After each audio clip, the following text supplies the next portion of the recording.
Sa muling pagising na Rebecca, galak at pasasalamat ang umaapaw sa kanyang puso sa muling paghawak sa dalawa niyang sanggol at sa tulong ni na Marlon at Mia at Doc Sab. Subalit ang ligaya mabilis na napalitan ng matinding pighati at galit sa pagtuklas niyang inakalang patay na siya ng lahat at sa mismong araw na yon ay kinakasal si Doc Morgan kay Candice kasabay ng binyag ng dalawa pa niyang anak.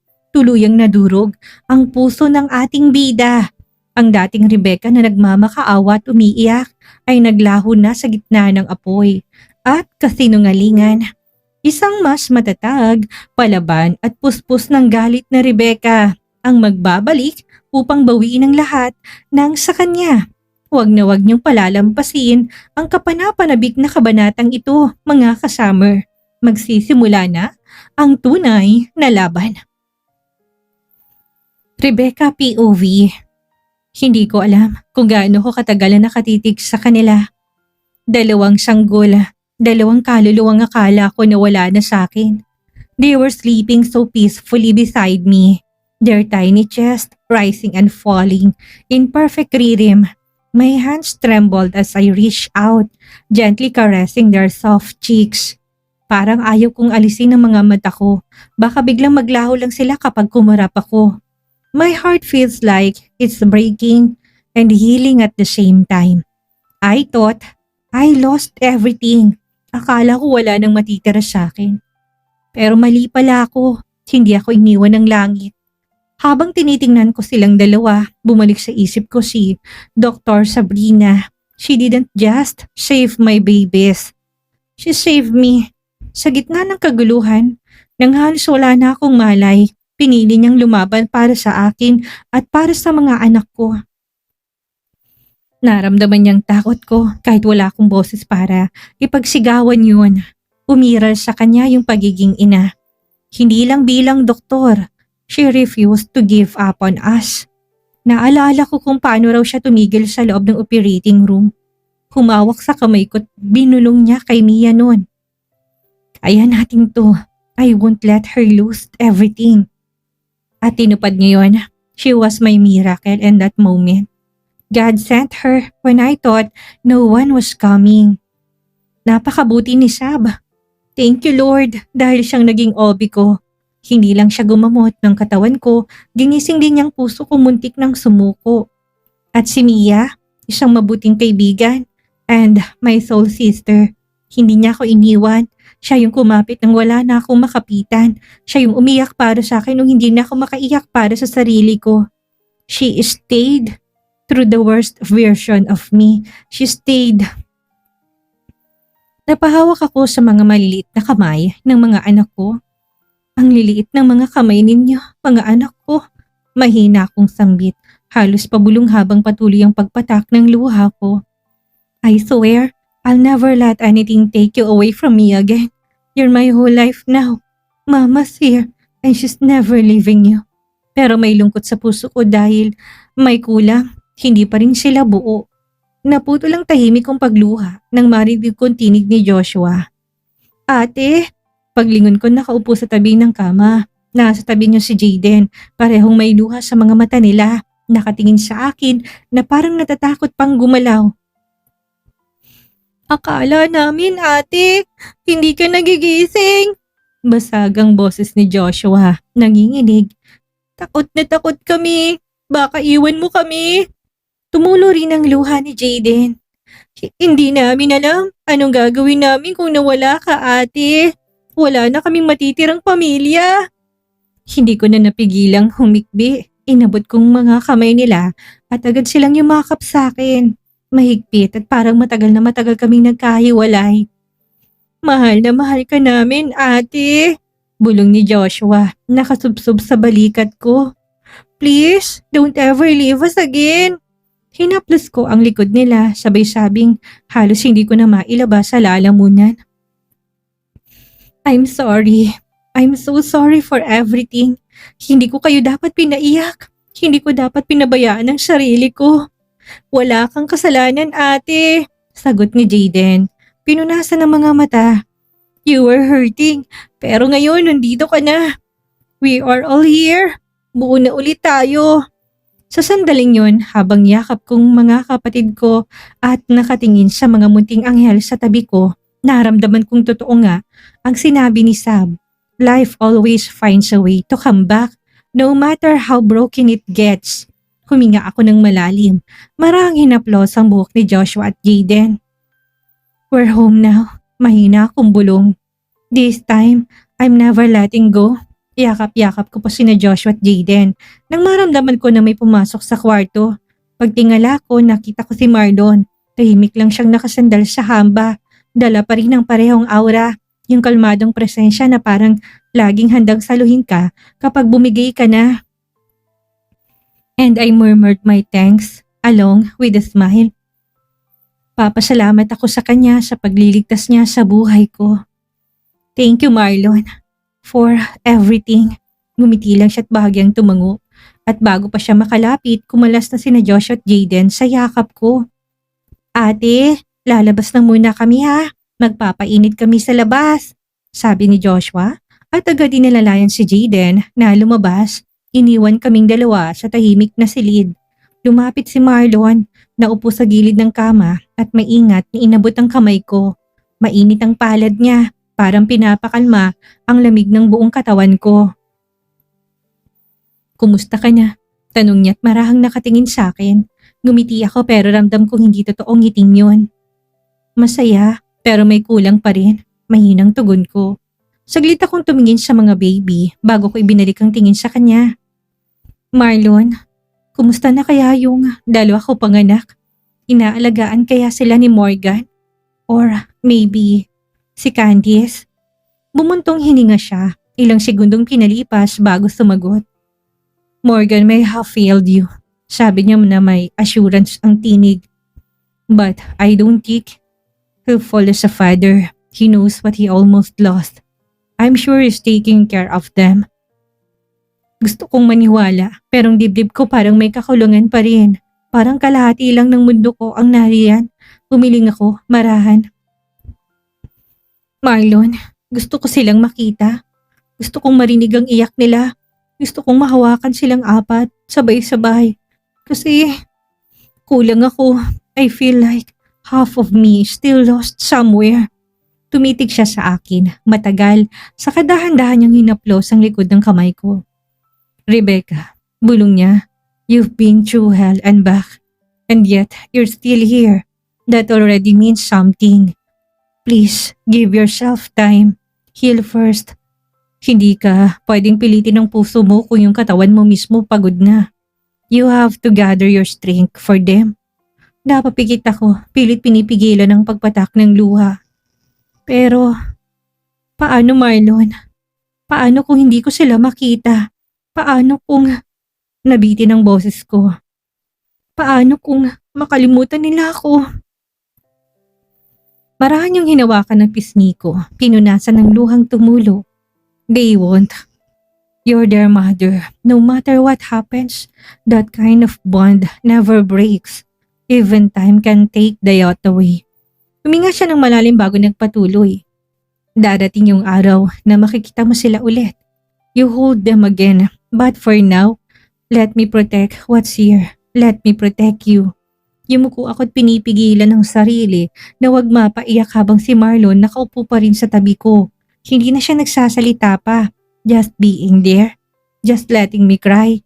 Sa gitna ng katahimikan, habang ang dalawang sanggol ay mahimbing na natutulog, ramdam kong totoo ang sinabi niya na minsan ang pagbangon ay hindi ibig sabihin tapos na ang sakit. Ibig sabihin lang, pinipili mong mabuhay kahit na masakit pa. Pagkatapos naming mag-usap ni Marlon ay lumabas na siya ng kwarto. Naiwan ako nakatitig lang sa mga anak kong mahimbing na natutulog.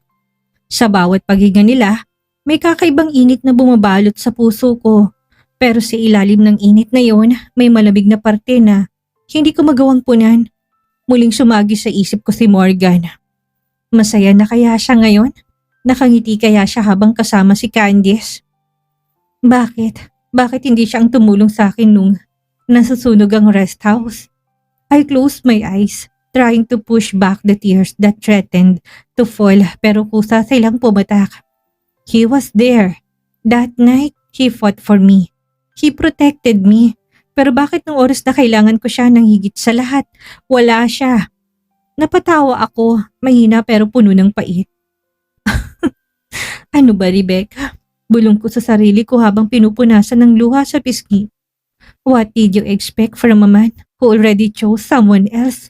Yumuko ako tinalikan ng pisngi ng mga anak ko. I'm still lucky to have you, my babies. Bulong ko sa kanila. Tumayo ako, dahan-dahan. Nakaramdam ako ng gutom. Kakain lang ako sandali at makikipagkwentuhan saglit kay Mia. Marami pa akong gustong itanong at malaman. Ngunit habang papalabas ako ng kwarto, may kakaibang lamig na bumalot sa akin. Nasa bungid na ako ng pinto nang marinig kong tinig ni Marlon. May kausap ito. Dediretso na sana ako sa loob ng kusina pero narinig ko ang pangalan ko. Curiously, I walked towards the door. Huwag ka nang magkwento sa kanya. Baka makasama lang, wika ni Marlon. Mas mabuti sigurong iwasan na muna nating pag-usapan si Morgan. Sabi ng doktor, anything that stresses her, dapat iwasan. No phone, no TV, no news. Napasandal ako sa malamig na dingding. Pilit pinapakalmang dibdib kong biglang bumilis ang tibok. Bakit? May, hindi ba ako dapat malaman? At sumunod ang tinig ni Mia, puno ng galit at paninising pilit niyang itinatago. Pero halatang nanginginig.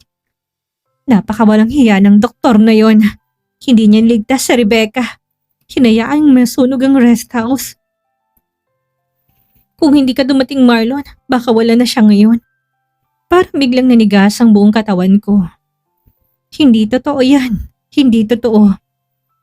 Ngunit bago pa ako makagalaw, sumagot si Marlon, mabigat ang boses. Hayaan mo na lang si Morgan na maniwalang patay na si Rebecca. Hayaan mo siyang maniwala na bangkay ni Rebecca ang pinakremate niya. Kung hindi ko mabilis na nailagay sa bibigang kamay ko ay baka na palang akas ang singap ko. I was shocked. Bigla na lang lumamig ang paligid at parang nawala ang hangin. Napakapit ako sa dingding. Nanlalambot ang tuhod. Patay na ako? Pinakremate? Narinig ko muling nagsalita si Mia na parang patalim na kutsilyo na tumarak sa puso. Kung gusto niya talagang iligtas sa Rebecca, sumugod sana siya. Pero wala eh. Hinayaan niya lang. Siguro mas madali para sa kanya na mamatay si Rebecca para magawa kagad ang gusto niya. Napakawalang konsensya. Siguro planado niyang lahat. Umigting ang kirot sa dibdib ko. Nahihirapan akong makahinga. Sumagot si Marlon. I doubt it, Mia. Hindi naman siguro niya magagawa yun. Pero alam mo, siguro ito na rin ang gusto ng tadhana para makapagsimula na siya. Tama na ang pain ni Rebecca. Hakbang na ako pabalik sa kwarto dahil ayoko nang marinig ang usapan nila. Pero umabot pa sa tenga kong mga salitang tuluyang sumira sa natitira kong lakas. By the way, sabi ni Mia, mamayang hapon 3 p.m. sa Manila Cathedral. Kasal na ni Morgan at ni Candice. Isasabay daw nilang binyag ng kambal. Unti-unti akong nanigas. I froze. Parang bumagal ang ikot ng lahat sa paligid ko. Ang tunog ng hangin, ang tibok ng puso ko, ang boses nila sa kusina, lahat tila naglaho. Wala akong naririnig kundi ang salitang kasal na paulit-ulit na tumatama sa isip ko. Kasal? Papakasalan niya na si Candice? Habang ako nilalamon ng apoy? Habang ako sigaw ng pangalan niya? Habang ako nagmamakaawa? Hindi ko na malayan na tumulo na palang mga luha ko. Sunod-sunod, walang patid sa pag-agos. I shook my head in disbelief. Hindi, mahinang usal ko. He wouldn't do that to me. He wouldn't. Maraaring hindi niya ako mahal pero hindi siya ganoon kasamang tao. No, mas lalong bumigat ang dibdib ko sa katotohanan. Maaaring oo, siguro ginawa niya yon. Maybe Mia was right. Maybe he really let me burn so he could marry her. And ang mga kamay ko'y nanginig at halos hindi ko makontrol. Ang mga tuhod ko bumigay. Napasandal ako sa dingding. nanginginig at halos mawala ng lakas. Bakit, Morgan? Bulong ko halos walang boses. Bakit mo ko hinayaang mamatay sa apoy? Umaagos ang mga luha ko. The pain was unbearable. Suffocating, tearing through every part of me. Hindi ako nasunog sa apoy. Nasunog ako sa katotohanan. He cremated my body to bury his guilt, and with it, he cremated me. Sa bawat paghinga ko, parang may kutsilyong humihiwa sa loob ko, and in that silence, sa gitna ng luha at panginginig, isang katotohanan ang bumubulong sa isip ko. I died that night, not in the fire, but in his heart. Hindi ko nakayanang bumigay ang mga tuhod ko at napaluhod ako sa sahig.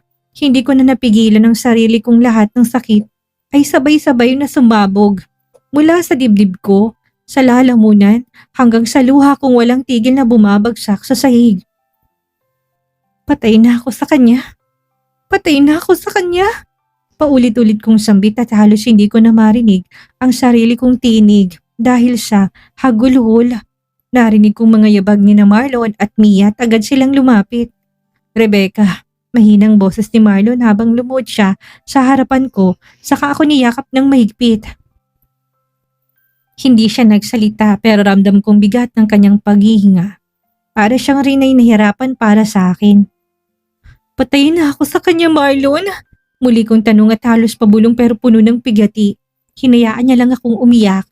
Pinapayagan akong ilabas ang lahat ng sakit. Pero sa gitna ng mga hikbi ko, isang bagay lang ang malinaw sa isip ko. Hindi ako makakapayag na ganito lang. Marlon, please. Tumingala ako puno ng luhang mga mata. Gusto ko siyang makausap. Gusto kong makita siya kahit na sandali lang. Umiling si Marlon, halatang nag-aalangan. Rebecca, hindi ka pa handa. You're still recovering.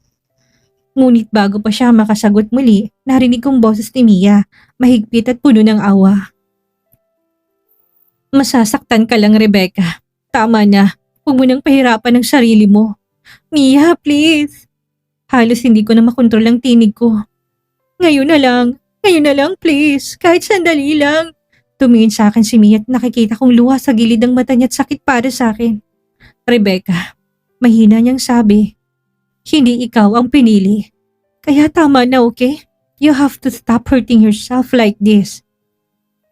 Napakapit ako sa braso ni Marlon, desperado.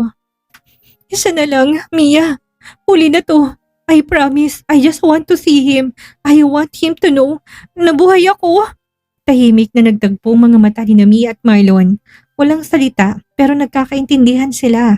Pagkatapos ng ilang sandali, marahan na tumango si Mia, pinahid ang sariling luha. Okay, sabi niya halos pabulong. Pero ito nang huli, Rebecca. Promise me that. Tumango ako, mahina. Hindi ko alam kung anong kalalabasan ng gagawin ko. Pero isang bagay lang ang alam ko. Kailangan ko na makita siya kahit na masaktan ako, kahit na mapunit ang puso ko sa harap niya. Kasi paano kung hindi siya nawala sa akin dahil sa tadhana? Paano kung siya mismong pumili na mawala ako? Tahimik ang loob ng sasakyan pero sa dibdib ko parang may bagyong hindi tumitigil.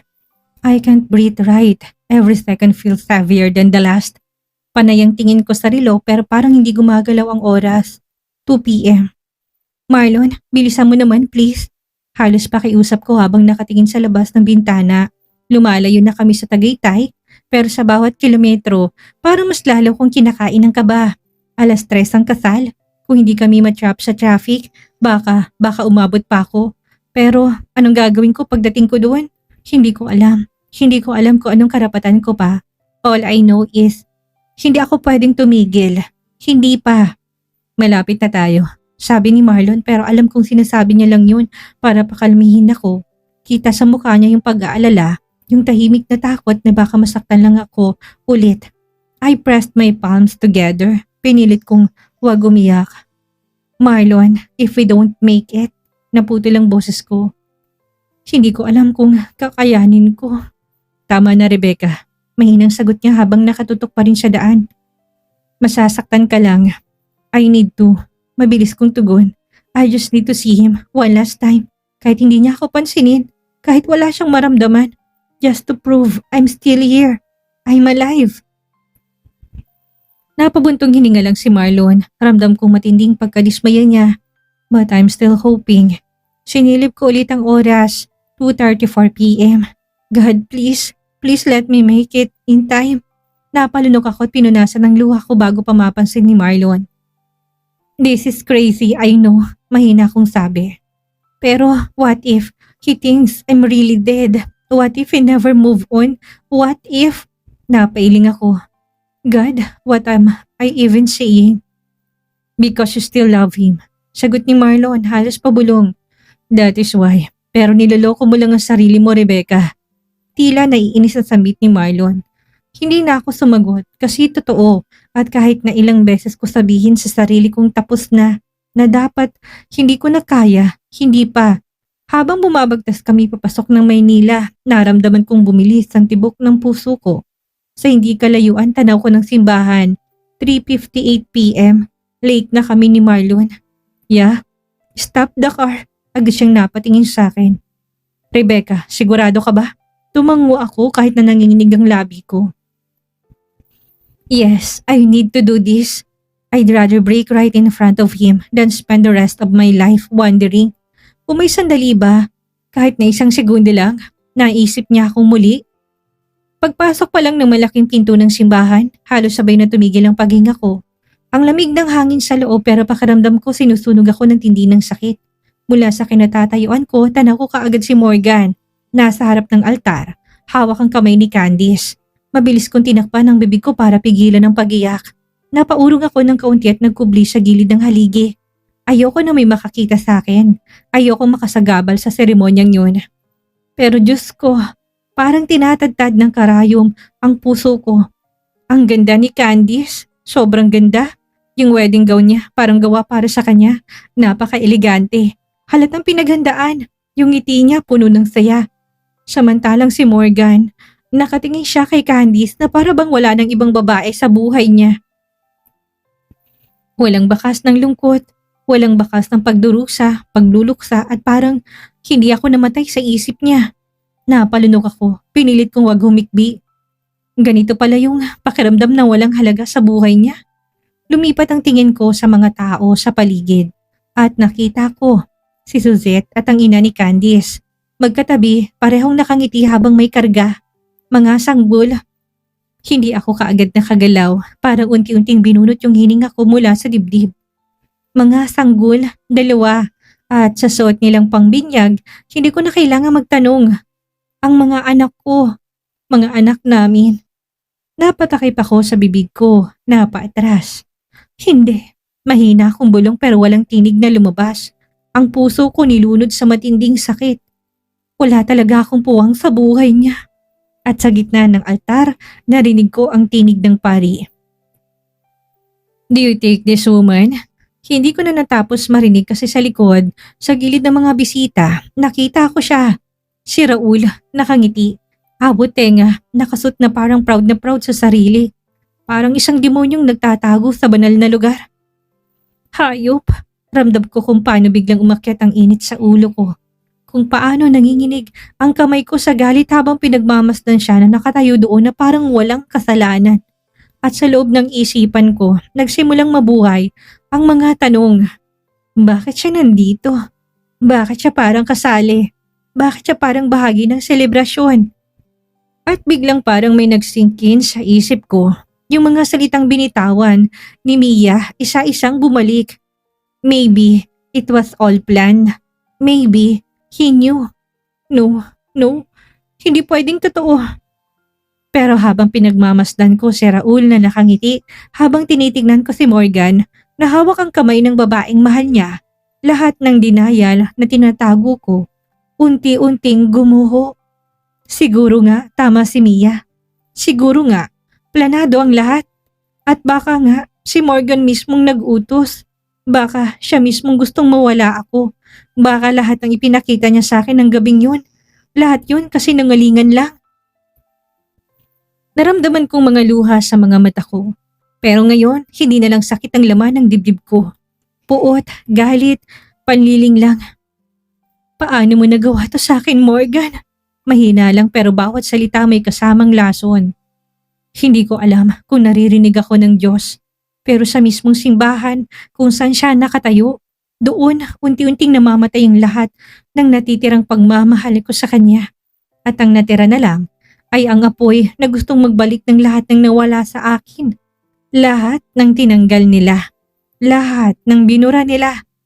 Kung akala nila patay na ako, mali sila. Ngayon, ako naman. You never gave me peace. Puro pasakit lang. You broke me. Sinira mo ako hanggang sa wala nang natira. And still I beg. Akala ko kasi love was worth the suffering. Pero ngayong nakikita kitang pinapakasalan siya. After everything you did. After you left me to die. Huminga ako ng malalim, nanginginig ang boses ko't puno ng puot at luha. You waited for me to disappear para lang makapagsimula ka ulit. Hinintay mo na mamatay ako para lang maging malaya ka. You killed every part of me that believed in you. But listen to me now. I will rise, not to win you back. Never again but to make you see kung ano yung sinayang mo. You'll regret every tear I cried, every night I begged for you para mahalin mo ko. Mark my words. You will regret losing me. I wiped the tears off my face but they just kept falling hot and heavy kasabay ng pagigting ng galit sa dibdib ko. Babalik ako. Mahinang bulong na halos mabasag sa hangin. Babalik ako, Alcarte. At kukunin ko sila sa'yo. Lahat ng meron ka. Kukunin ko at sisiguraduhin ko na walang matitira. Kahit na ano sa'yo. Wala. Puno ng pagkasuklam na sabi ko. Tumigas ang pangako habang pinagmamasdan ko pa rin siya sa altara. Ang bawat halakhak, bawat ngiti nila ni Candice, parang kutsilyong pinupunit ang loob ng dibdib ko. Pero hindi na ako iiyak para sa kanya. Ngayon, hindi na. Kasi patay na yung Rebecca na umiiyak, na nagmamakaawa, na umaasa. The woman standing here now is something else. Someone born from the fire he thought killed me. Dahan-dahan akong tumalikod at sa bawat takbang kong palabas sa simbahan, ramdam ko kung paano nabubuo sa loob ko ang panibagong sigla. Hindi para magmahal, kung hindi babalik para bawiin sa kanya ang lahat. You wanted peace, Alcarte. Mahina akong sabi habang nakatayo ako na pinagmamasdan ang puting simbahan sa labas. Then, I'll be your storm. From now on, kahit na anong gawin mo, hindi na ako mawawala sa alaala mo. Hindi lang ako patay sa isip mo. Ako ang buhay na multo na gugulo sa konsensya mo hanggang maranasan mo rin ang impyerno na ginawa mo sa akin. This is not a goodbye. This is just the beginning. Naku mga ka-summer, napakatindi at nakakainig laman ng mga kaganapan. Hindi natin malilimutan ang eksenang yun sa simbahan. Ang dating Rebecca na umiiyak at nagmamakaawa ay tuluyan na naglaw sa gitna ng apoy. Sa kabila ng matinding pighati at luhang pumatak habang pinagmamasdan ang kasal ni Morgan at ni Candice, isang bagong Rebecca ang isinilang. Isang mas matatag, palaban at handang bumawi para sa kanyang mga anak sa lahat ng kinuha sa kanya. At ang aral para sa kabanatang ito, ang matinding sakit at pagkawasak ay hindi katapusan ng ating kwento kung hindi ang simula ng pagbangon ng isang mas matatag na sarili na hindi na kailanman magpapatapak kanino man. Ano kaya ang magiging unang hakbang ni Rebecca sa kanyang pagbabalik at paano haharapin ni Morgan ang buhay na multo ng kanyang nakaraan kapag nagkaalaman na? Maraming salamat sa inyong patuloy na pagsubaybay.